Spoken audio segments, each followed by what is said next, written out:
Welcome to Sarbarar YouTube channel. काफ़ी अरसे से डिमांड थी कि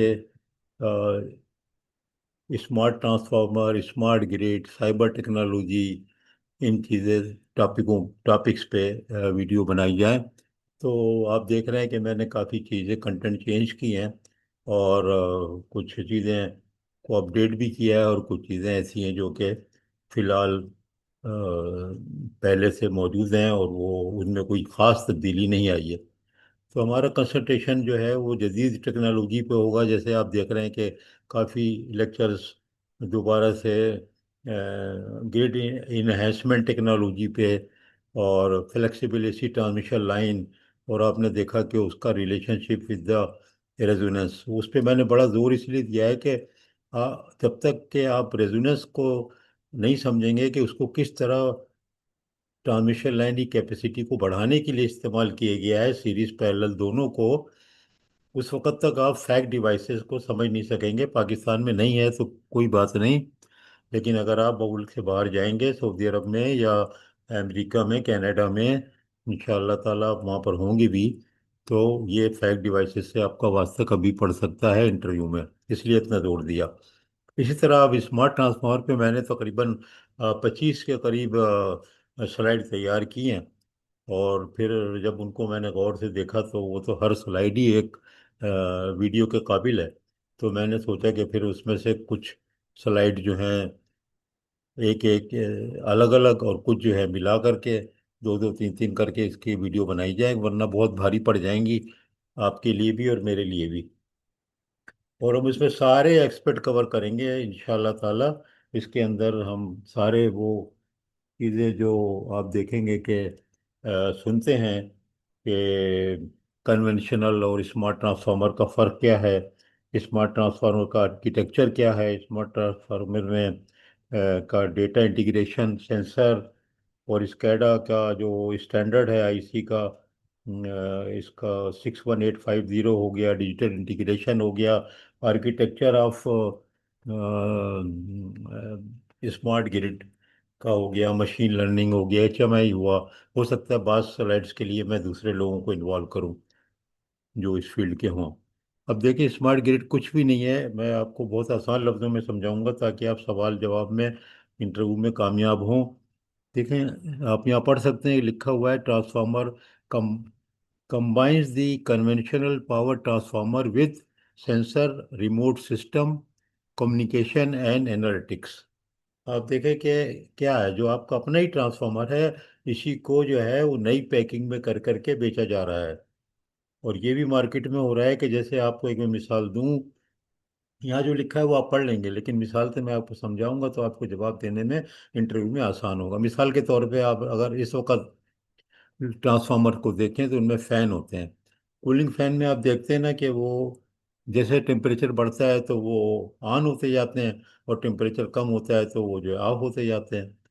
अब क्या हो रहा है कि बहुत से मैन्युफैक्चरर जो इस तरह के छोटे मोटे काम करते हैं, आप मत समझें कि सारे बड़े ऐसे हैं या छोटे ऐसे हैं, कुछ लोग तो वो क्या कर रहे हैं कि इसी को दूसरे पैकिंग में लपेट के चूरन को बेच रहे हैं। और उसके ऊपर वो लिख रहे हैं कि, और उसका जो सारी चीज़ें मॉनिटरिंग वगैरह है वो डिजिटल कर दी उन्होंने, ट्रांसफार्मर के ऊपर भी, रिमोट पे भी, और उसमें कम्युनिकेशन डाल दी, ये सारा करके। और वो आपको ये बता रहे हैं कि देखें ये जो है ना, ये से ये स्मार्ट हो गया कूलिंग के हिसाब से, और लिख रहे हैं उसके ऊपर अपने लिटरेचर में स्मार्ट कूलिंग सिस्टम। और वो वही है जो पहले से आप जब से पैदा हुए हैं, जब से आप देखते आ रहे हैं। आप क्या, मैंने जब ज्वाइन किया 1970 में केईएससी में, जो अब के इलेक्ट्रिक में भी था मैं, तो उस वक्त भी वो ट्रांसफार्मर मौजूद थे वेस्टिंग हाउस के, बीबीसी के। ये बीबी तो नहीं थी पहले, वो तो बीबीसी और आसिया मिलकर के बनी है, लेकिन वो ट्रांसफार्मर मौजूद थे जनरल इलेक्ट्रिक के ही, यूएसए कनाडा के। तो ये देखें ना, मैंने आपको ऐसी मिसाल दी कि आपको इससे जवाब देने में आसानी हो जाएगी। वरना देखिए, वीडियो तो बहुत हैं, लेक्चर भी बहुत हैं, स्लाइड भी बहुत हैं, लेकिन अगर उसमें टीचर अपने तजुर्बे से इनपुट ना डाले अपनी मालूमात से, तो उसका कोई पर्पज़ नहीं रह जाता। तो देखें, ये बिल्कुल गलत बात है कि वो इस तरह की चीज़ों को, कि टेम्परेचर इंडिकेटर है तो उससे ट्रिपिंग तो हो रही है ना। तो वो कह रहे हैं कि हो रही है तो बस वो सही है, उसको डिजिटाइज कर दो, सेंसर के डिजिटल सिग्नल कर दो, उसको इंटरनेट से भेज दो, उसको रिमोट से देख लो। तो ये नहीं है। जो स्मार्ट का मतलब ये है कि उसमें एक तो बेसिकली होता है कि आईडीज हों उसमें, है इंटेलिजेंट इलेक्ट्रॉनिक डिवाइसेस पे सारा गेम है स्मार्ट का। टू वे कम्युनिकेशन हो उसके अंदर, और रियल टाइम मॉनिटरिंग हो। रियल टाइम मॉनिटरिंग हो, सेंसर है, रियल टाइम मॉनिटरिंग करेंगे। तो हम इसमें ग्रेजुअली चलेंगे, लेकिन मैं अभी सिर्फ और सिर्फ बता रहा हूँ कि ट्रांसफार्मर ये होता क्या है। हो सकता है जो आगे की स्लाइड हो उसमें भी कुछ मैं इसमें कवर हो जाए, तो कोई बात नहीं, हो जाए, उसमें मुझे कोई ऐसा प्रॉब्लम नहीं है। अब टिपिकल मॉनिटरिंग पैरामीटर इंक्लूड क्या? Oil winding, temperature, oil level, moisture, dissolve gases, bushing, OLTC. OLTC आप जानते हैं ना, on root tap changer. And partial discharge.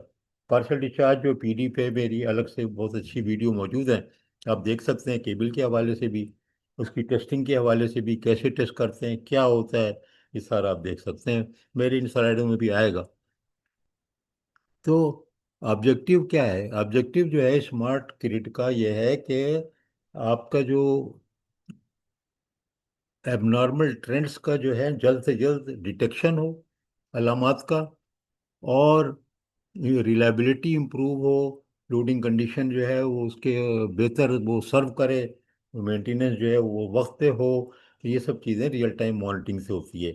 ऐसा समझ लें जैसे कि इंसान की बॉडी पे आजकल शुगर के टेस्टिंग के, और गैजेट और क्लॉक्स के, ब्लड प्रेशर आपका चेक हो रहा है, या जो आप वाइटल साइन है उसके इंस्ट्रूमेंट बॉडी पे लगा देते हैं ना, तो क्या हो गया? वो स्मार्ट, स्मार्ट बन गया। हम वो स्मार्ट सोल्यूशन ही है। तो है रियल टाइम वो देख रहा है, बीपीओ नहीं है तो अलार्म दे रहा है। तो इन्हीं चीज़ों को जो पहले से भी बात लगी थी उनको भी स्मार्ट कह के वो बेच रहे हैं ट्रांसफार्मर के हवाले से, या इक्विपमेंट के हवाले से।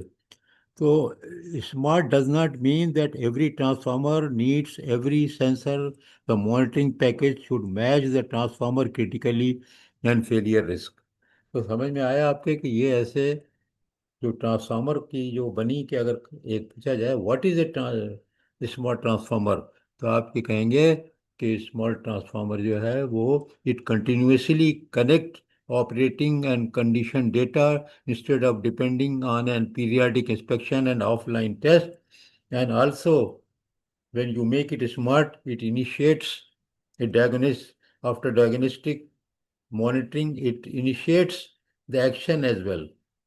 तो ये स्मार्टनेस की बात होगी, कि आपका जो ऑपरेटर जा जाके रीडिंग लेता है, या वक्त पे वक्त से रीडिंग खुद भी आ रही होती है, या एनालॉग वैल्यू आ रही होती है, डिजिटल वैल्यू आ रही होती है, उसको रियल टाइम मॉनिटर करके एक्शन भी कुछ करना है, इनिशिएट लेना है। और पहले से ट्रेंड तो देख रहा है कि भाई अगर उसके आयल के कुछ खराब रिजल्ट आ रहे हैं, टेम्परेचर आ रहे हैं, तो आगे वो प्रिडिक्ट कर रहा है कि क्या क्या हो सकता है, और उसके हिसाब से एक्शन ले, कि लोड को कम करे और फिर ज़्यादा करे। लेकिन नहीं, वो कूलिंग फैन वाली मिसाल नहीं, कि वो ऑन ऑफ हो गया तो उसने कहा कि जनाब वाला ये तो हो गया, ऐसी ये बात नहीं चलेगी।